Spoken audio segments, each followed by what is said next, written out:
John Zheng's Beijing visit fuels more speculation about a possible CE run,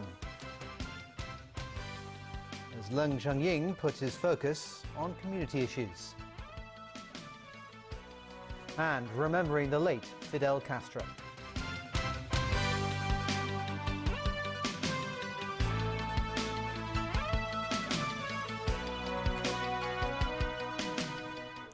Good evening. The Financial Secretary today remained tight-lipped on whether he's seeking Beijing's support to run for Chief Executive.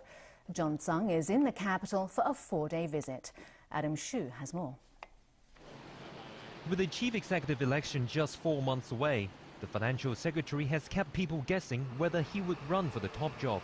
Speculation is running high that John Tsang will make an announcement about his CE bid after he returns from Beijing on Wednesday with the central government's blessing. Yet before boarding his flight for the capital today, Tsang stressed that his visit is a routine one. With 3 no comments, Tsang brushed aside rumors that he's putting together his campaign team. And he whisked past reporters waiting for him at his hotel in Beijing. In his 4-day trip, Tsang will meet with mainland officials in charge of financial and monetary policies to explore ways to build on the existing links between the fund and securities markets on the two sides. Secretary for Financial Services in the Treasury Chan Ka-keung and Monetary Authority Chief Executive Norman Chan are also part of the Hong Kong delegation. Tsang will also visit the National Development and Reform Commission and the Hong Kong and Macau Affairs Office. That's fueled speculation he may be taking hints from the central government on his possible CE run. Adam Xu, TVB News. Well, the man John Zheng may be challenging has also not said whether he'll run for CE. Today, Leung Cheng-ying met with visitors to Government House and held talks on community issues. Elmin Leung has that story. It might be a little cold for floral to be in full bloom, but visitors can still admire the architectural features of the 160-year-old Government House. It has long been the official residence and office of colonial governors, and now the Chief Executive. One protester who wants Leung Cheng-ying to step down was ushered away, and he refused to say if he'll seek re-election. After mingling with visitors at Government House, Leung headed to an event hosted by Hong Kong Tertiary Youth Association. Like other exchanges he had with district representatives earlier this month, the media were not informed. Those who attended today's session said community issues were on the agenda, but not the topic of re-election. On that topic, Rita Fan of the National People's Congress Standing Committee said she can't rule out a potential run by the incumbent CE after his appointment on Friday of 2 pro-establishment lawmakers as executive councillors. But would it help Leung's governance if he had picked a pan-Democrat? Governance, actually, I think to sort of narrow it down a little bit, maybe it is the popularity of Mr. Leung himself and his government amongst the people. And I think that move by itself is not going to make a very significant difference to his popularity. I think he and his government will have to do much more than that in order to improve their rating. With the CE election just months away, the former LegCo president said today some of the hopefuls have discussed the matter with him. Zhang Yuxing said Financial Secretary John Tsang has discussed with him Hong Kong's future development. But the former LegCo chief refused to comment further, saying those discussions were held in private. Yao Mi-long, TVB News. 4 people were taken to hospital after taking part in an event in which participants designed and piloted their own flight machines. 2 women are in serious condition. Winner Wong reports. It was supposed to be fun and games at the event at Kai Tak Runway Park today. It's an annual competition where teams build and pilot their own flight machines. The aircraft, along with 1 or several pilots, are pushed into the water. The goal is to see who can stay in the air the longest. Today, 4 participants were in hospital after taking part in the competition. According to a spokesperson of the event, 1 woman lost consciousness for about a minute when she was in the water, but came to after being rescued. She was sent to United Christian Hospital for treatment. So they didn't really expect that she was like really relaxed and turned back. Because when she fly, she holding the plane and then go back. So when she fell down to the water, her head hit the water. And then she was like unconscious. She couldn't remember what she was doing. Another woman also suffered short-term memory loss. 2 men aged 28 and 33 were sent to hospital for minor cuts and scratches. Still, some of the participants we talked to played down safety concerns, while others take things in their stride. Like we were okay, we were just hurt a little bit.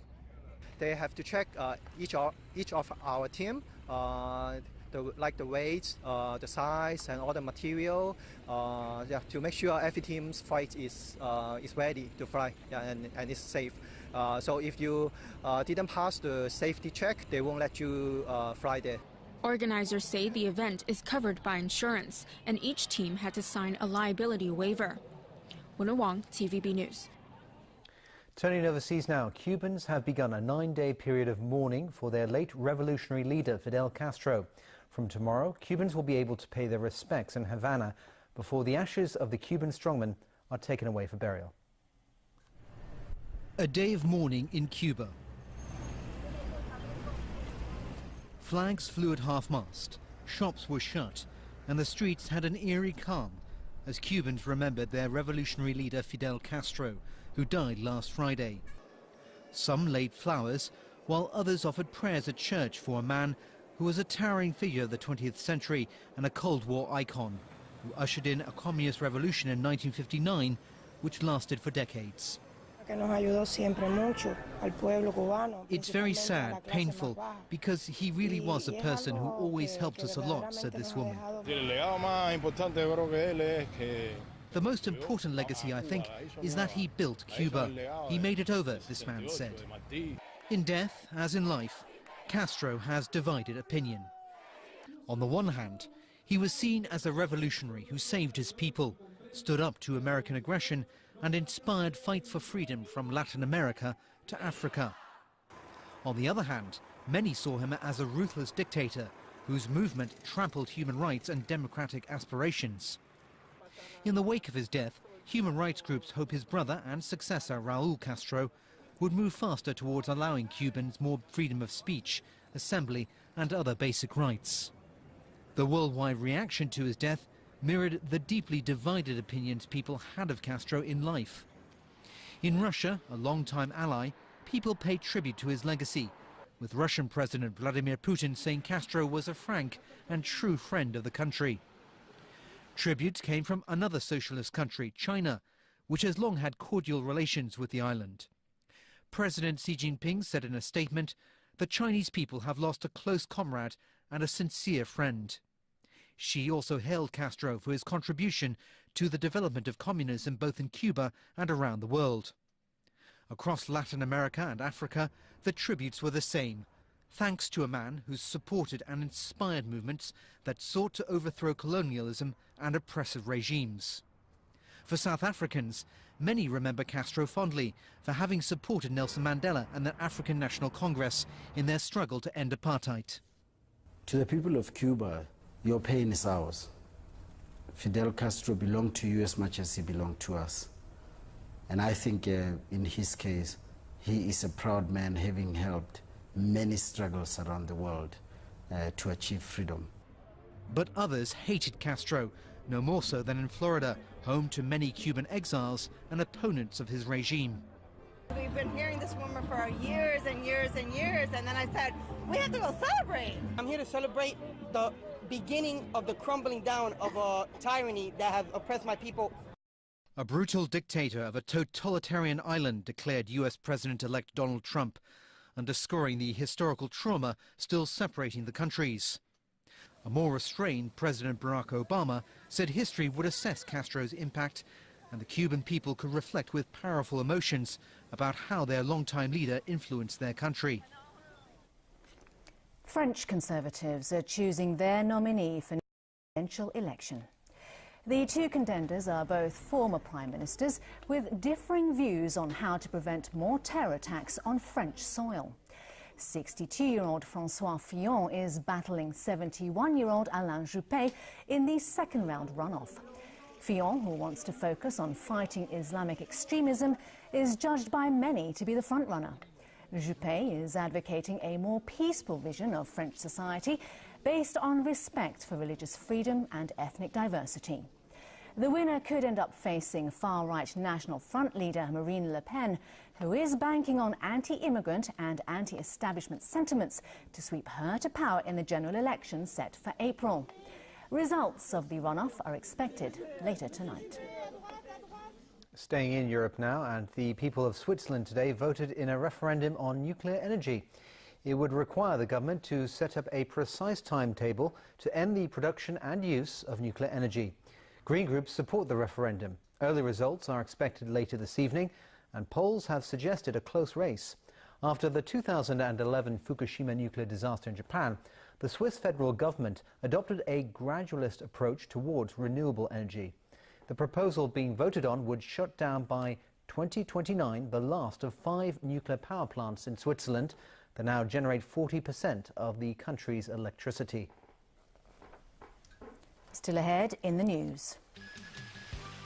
I didn't receive any complaint from a frontline staff. The comment I got are very positive. The head of the Civil Aviation Department denies staff grievances over new air traffic control system. Debate heats up in Italy over constitutional reform. And the World Chess Championship going down to the wire.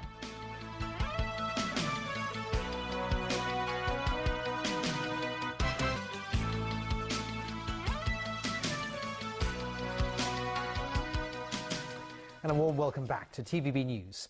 The head of the Civil Aviation Department insists its new air traffic control system is safe, stable and reliable. Simon Lee also denies claims that frontline staff have been voicing concerns about the upgrade. Winner Wong has more. Ever since it officially took over on November 14th, the Civil Aviation Department's new air traffic control system has been riddled with controversy. According to lawmaker Jeremy Tam, apart from phantom planes, there is also the problem of aircraft disappearing off the radar. He claims there was even one incident where the radar failed to detect a plane for up to 2 minutes. Director General of Civil Aviation Simon Lee says he had not heard of such an incident and that it should not happen. I'm not aware of that. If you're talking about this 2 minutes, I don't know, he probably is referring to the transitions from the radar coverage to the non-radar coverage. Lee explained that his department is providing services for a very large airspace, and there are some areas that the radar cannot reach. He says with the old system, flights couldn't even be seen outside of the radar coverage area. But with the introduction of a new system known as ADSB, traffic controllers are able to have some idea where the planes are, even if they are outside of the radar coverage area. Lee denies frontline staff are against this upgrade. I didn't receive any complaint from a frontline staff. Actually, within these 2 weeks, I almost every day gone to the center to have to see the operations, and I do also communicate with the staff and see how they feel about the new system. The comment I got are very positive. He thanked his staff for their hard work throughout the transition period. Lee also reiterated it is normal to have teething problems and believes the new system will need about 18 months of optimization and fine-tuning to become fully stable. Winner Wong, TVB News. Labour unions are pushing for a 5% pay rise for workers in the coming year.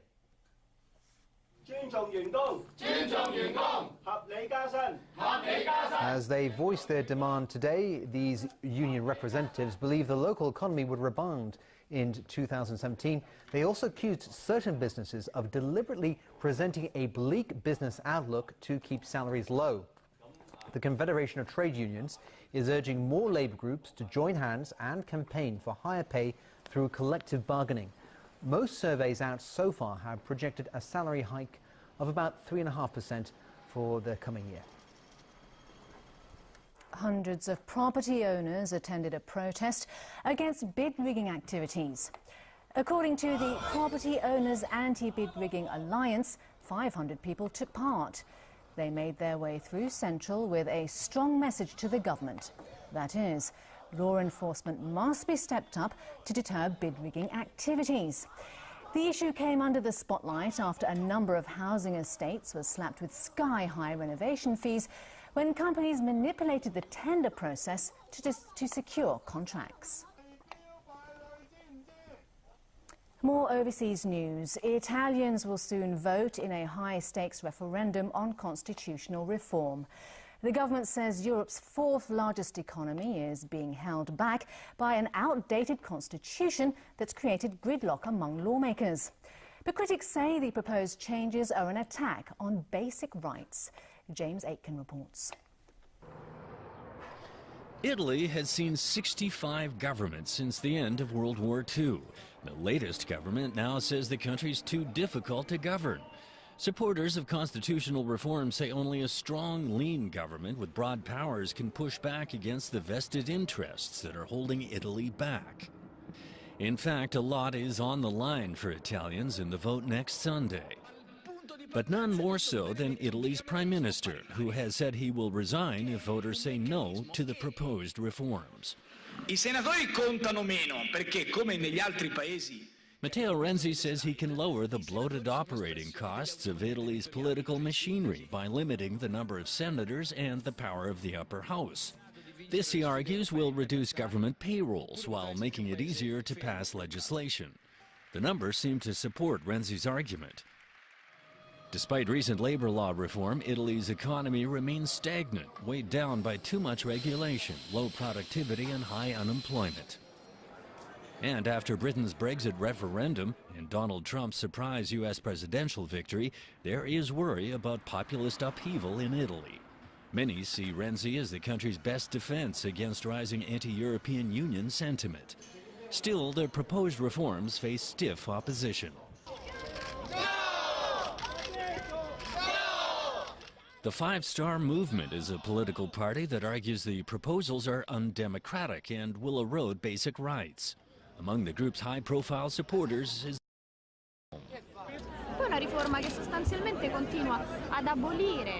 Virginia Raji says the proposed changes amount to a bribe that would trade away constitutional freedoms and concentrate power among the political elite. The Five Star Movement even wants Italy to hold a British-style referendum on EU membership.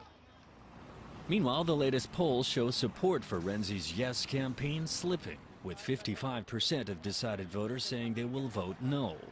More than 10% of those intending to vote remain undecided. James Aitken, TVB News. A war of words is heating up over an election recount in the United States. Democrat Hillary Clinton's campaign will take part in a recount in the state of Wisconsin. But Republican President-elect Donald Trump is against the election challenge. Trump yesterday condemned a growing push to force recounts in 3 states, including Wisconsin. Electoral officials there have approved the request made by Green Party candidate Jill Stein. She said she wants to guarantee the integrity of the U.S. voting system. The Clinton campaign said it will take part in the recount in Wisconsin, as well as in the other battleground states of Pennsylvania and Michigan, if similar challenges are to be mounted there. Trump fired back, saying he won the 3 states by wide margins.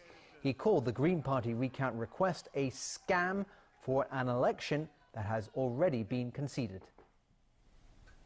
Pakistan has a new army chief. Prime Minister Nawaz Sharif has picked Lieutenant General Qamar Javed Bajwa to replace the outgoing Raheel Sharif. The army chief is arguably the most influential person in Pakistan, with the military having ruled the country for about half of its 69-year history since independence. General Bajwa will likely take charge of the world's 6th largest army by troop numbers in a formal handover on Tuesday, when General Sharif formally retires. A car bomb killed 11 people when it blew up at a police checkpoint next to a busy market in the Somali capital, Mogadishu. There has been no immediate claim of responsibility, but such attacks are often carried out by the Islamist group Al-Shabaab. The extremists want to topple the Western-backed government and impose their strict interpretation of Islam. Somalia is battling an Islamist insurgency while it seeks to rebuild after more than 2 decades of conflict and chaos that have left the nation in tatters. All right, finally tonight, this year's World Chess Championship is heading towards an exciting finish. Defending champion Magnus Carlsen and his Russian challenger Sergei Karjakin are tied with just 1 match to go. They played to a draw in Game 11 yesterday. The 25-year-old Carlsen from Norway gained a momentary advantage late in the match. But the Russian managed to escape with some defensive play, and the two agreed to a draw after 34 moves. It was the 9th time the pair had drawn out of the 11 games played so far. They each have 5.5 points, with 1 match remaining. All right, nail-biting stuff. All right, well, thanks for watching. Thanks for watching. Good night.